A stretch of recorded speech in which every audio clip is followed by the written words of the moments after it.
മറ്റൊരു പ്രധാനപ്പെട്ട വാർത്തയിലേക്ക് ജസ്ന തിരോധാന കേസിൽ തുടരന്വേഷണം പ്രഖ്യാപിച്ച് കോടതി. തിരുവനന്തപുരം CJM കോടതിയാണ് ഉത്തരവിട്ടത്. ജസ്നയുടെ പിതാവിന്റെ ഹർജിയിലാണ് നടപടി. വി വിനോദ് ചേരുന്നു വാർത്തയുടെ വിശദാംശങ്ങളുമായി. വിനോദ്, വളരെ പ്രധാനപ്പെട്ട ചില തെളിവുകൾ അന്വേഷണ സംഘം വിട്ടുപോയി എന്നതായിരുന്നു പിതാവിന്റെ പ്രധാനപ്പെട്ട ആവശ്യം. അത് അംഗീകരിച്ചുകൊണ്ടാണോ ഇപ്പോൾ തുടരന്വേഷണത്തിന് ഉത്തരവിട്ടിരിക്കുന്നത്? എന്തൊക്കെയാണ് വിവരങ്ങൾ?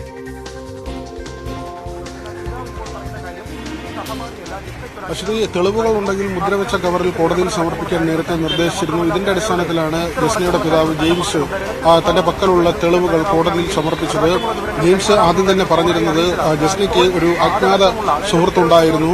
വ്യാഴാഴ്ചകളിൽ ഒരു ആരാധനാലയത്തിൽ രഹസ്യമായി പ്രാർത്ഥനയ്ക്ക് പോകുമായിരുന്നു. ഇക്കാര്യങ്ങളൊന്നും തന്നെ CBI അന്വേഷണത്തിൽ പരിഗണിച്ചില്ല എന്ന ഒരു വാദം ആദ്യം മുതൽ തന്നെ അദ്ദേഹം പറഞ്ഞിരുന്നു. CBI സംഘത്തിന് തെളിവുകൾ കൈമാറാത്തതിനെ കുറിച്ച് നേരത്തെ ഒരു നിലപാടെടുത്തത് CBI പിന്നാലെ ഉണ്ട് എന്നറിഞ്ഞാൽ ഈ അജ്ഞാത സുഹൃത്ത് തെളിവുകൾ നശിപ്പിക്കാൻ സാധ്യതയുണ്ട് എന്ന ഒരു കാര്യമാണ്. ഏതായാലും ഇപ്പോൾ ഈ തെളിവുകൾ കോടതിയുടെ മുമ്പിൽ എത്തിയിരിക്കുന്നു. ഇതിന്റെ അടിസ്ഥാനത്തിൽ തുടരന്വേഷണം എന്ന നിർദ്ദേശമാണ് CBIക്ക് നൽകിയിട്ടുള്ളത്. ജസ്നയുടെ മുറിയിൽ രക്തം പുരണ്ട വസ്ത്രമുണ്ടായിരുന്നു എന്ന നിലപാട് നേരത്തെ തന്നെ ജസ്നയുടെ പിതാവ് കോടതിയിൽ ആവർത്തിച്ചതാണ്. എന്നാൽ അങ്ങനെ വസ്ത്രം കണ്ടെത്താൻ കഴിഞ്ഞിട്ടില്ലെന്ന് CBI അറിയിക്കുകയും ചെയ്തു. CBI ഈ കേസിൽ ക്ലോഷർ റിപ്പോർട്ട് നൽകിയ ശേഷവും തുടരന്വേഷണം വേണമെന്ന ആവശ്യം വന്നപ്പോൾ അങ്ങനെയെങ്കിൽ അന്വേഷണം അവസാനിപ്പിച്ചിട്ടില്ല. ഏതെങ്കിലും തരത്തിലുള്ള തെളിവുകൾ ലഭിച്ചാൽ തുടരന്വേഷണം നടത്തുന്നതിന് തടസ്സമില്ലെന്ന് CBI ഉദ്യോഗസ്ഥർ വ്യക്തമാക്കുകയും ചെയ്തിരുന്നു. തുടർന്ന് ഇതിന്റെ കേസ് ഡയറി ഉൾപ്പെടെയുള്ള കാര്യങ്ങൾ കോടതി വിളിച്ചു വരുത്തുകയും പരിശോധിക്കുകയും ചെയ്തു.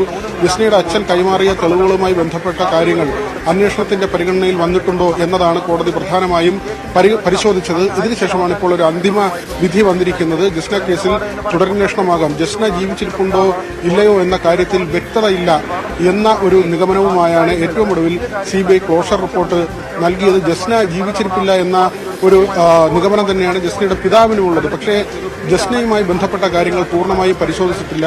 ഈ അജ്ഞാത സുഹൃത്ത് പ്രാർത്ഥനയ്ക്ക് പോയിരുന്ന സ്ഥലം, രക്തം പുരണ്ട വസ്ത്രം തുടങ്ങിയ കാര്യങ്ങൾ ഇതെല്ലാം തന്നെ കൃത്യമായി പരിശോധിക്കുകയും അന്വേഷിക്കുകയും ചെയ്യണമെന്ന ആവശ്യമാണ് ഇപ്പോൾ കോടതി ശരിവച്ചിരിക്കുന്നത്. അശ്വതി, വിനോദ്, വളരെ വർഷങ്ങൾക്ക് മുൻപുള്ള ഒരു കേസാണ്. അതിലൊരു തുടരന്വേഷണം എന്ന് പറയുമ്പോൾ അത് ഏത് രീതിയിലായിരിക്കണം എന്നത് സംബന്ധിച്ച് എന്തെങ്കിലും കോടതിയുടെ പ്രഖ്യാപനത്തിലുണ്ട്? എന്തൊക്കെയാണ് ഇതിൽ പ്രധാനമായും ഈ അജ്ഞാത സുഹൃത്തിനെ കുറിച്ച് പറയുന്ന ഭാഗം തന്നെയാണ്. ആരാണ് സുഹൃത്ത്? ജസ്നയുടെ പിതാവ് പറയുന്നത് ജസ്നയുടെ ആൺ സുഹൃത്തിനെ ചുറ്റിപ്പറ്റിയായിരുന്നു അന്വേഷണം. കോളേജിലെ ചില സഹപാഠികളെ കുറിച്ചും അന്വേഷിച്ചു.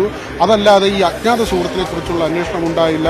അതോടൊപ്പം തന്നെ പ്രാർത്ഥനയ്ക്ക് പോയിരുന്ന ആരാധനാലയം, അവിടം കേന്ദ്രീകരിച്ചുള്ള അന്വേഷണം വേണമെന്ന ആവശ്യം.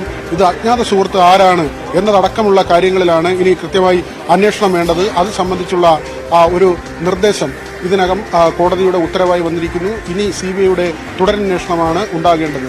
അശ്വതി, വി വിനോദാണ് വിവരങ്ങൾ നൽകിയത്. ജസ്ന കേസിൽ തുടരന്വേഷണം പ്രഖ്യാപിച്ചിരിക്കുകയാണ് കോടതി.